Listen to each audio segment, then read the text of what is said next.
one thing we can probably all agree on is that we are living in interesting times.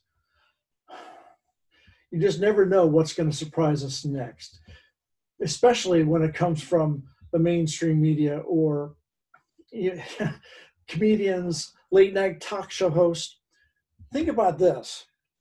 Never Trumper Bill Maher, the late night TV show host, he calls out people who think saying the virus came from China is racist. And how crazy it sounds. Just imagine. Take a listen. And finally, new rule: you can't yell at someone for breaking a rule you just made up. Scientists, yes, scientists who are generally pretty liberal, have been naming diseases after the places they came from for a very long time. Zika is from the Zika forest, Ebola from the Ebola River, hantavirus, the Hantan River.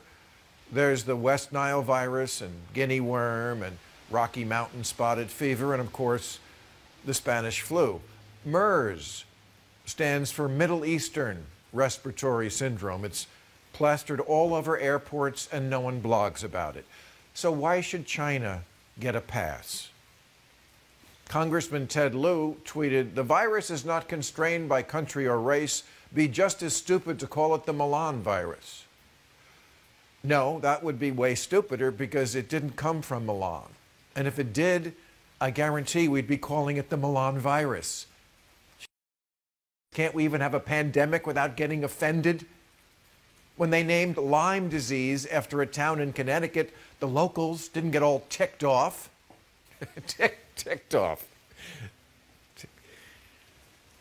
Seriously, it scares me that there are people out there who would rather die from the virus than call it by the wrong name.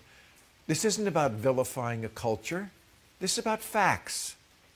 This is about life and death. We're barely 4 months into this pandemic, and the wet markets in China, the ones where exotic animals are sold and consumed, are already starting to reopen. The PC police say it's racist to attack any cultural practice that's different than our own. I say liberalism lost its way when it started thinking like that and pretended that forcing a woman to wear this was just a different way instead of an abhorrent human rights violation. It's not racist to point out that eating bats is bat crazy. In 2007, researchers at the University of Hong Kong wrote, "The presence of a large reservoir of SARS-CoV, like viruses in horseshoe bats, together with the culture of eating exotic animals in southern China, is a time bomb." Dr. Fauci says we should force a global closure of the wet markets because the current crisis is a, quote, direct result of them. On Monday, the UN's acting head of biodiversity said the same thing. So when someone says, what if people hear Chinese virus and blame China? The answer is we should blame China, not Chinese Americans. But we can't stop telling the truth because racists get the wrong idea. There are always going to be idiots out there who want to indulge their prejudices. But this is an emergency. Don't we have bigger tainted fish to fry? If the sun was exploding, Twitter would pile on the first guy who called it a dwarf star.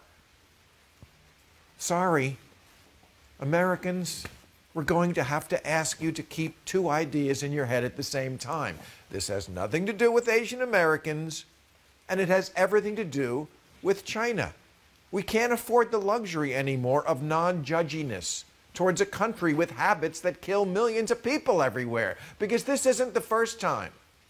SARS came from China, and the bird flu, and the Hong Kong flu, the Asian flu. Viruses come from China like shortstops come from the Dominican Republic. If they were selling nuclear suitcases at these wet markets, would we be so non-judgmental? And isn't this pretty close to what they are selling? And the next one could be even worse.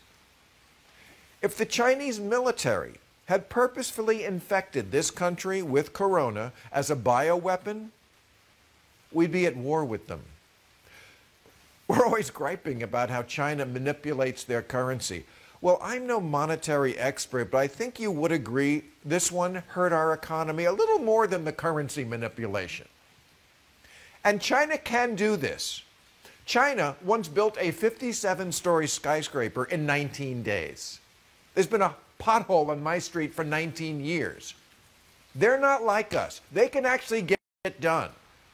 This is a dictatorship that for decades enforced a one-child per family policy under penalty of forced sterilization. But you can't close down the farmer's market from hell? They need to use that iron fist and pound it down like the whole world depends on it, because it kind of does. And I hope that if someone told Americans that eating Hot Pockets could cause a worldwide pandemic, that we would have the good sense to stop doing it. Although I wouldn't bet on it. Okay, that's our show. You're a great audience. I want to thank my guests.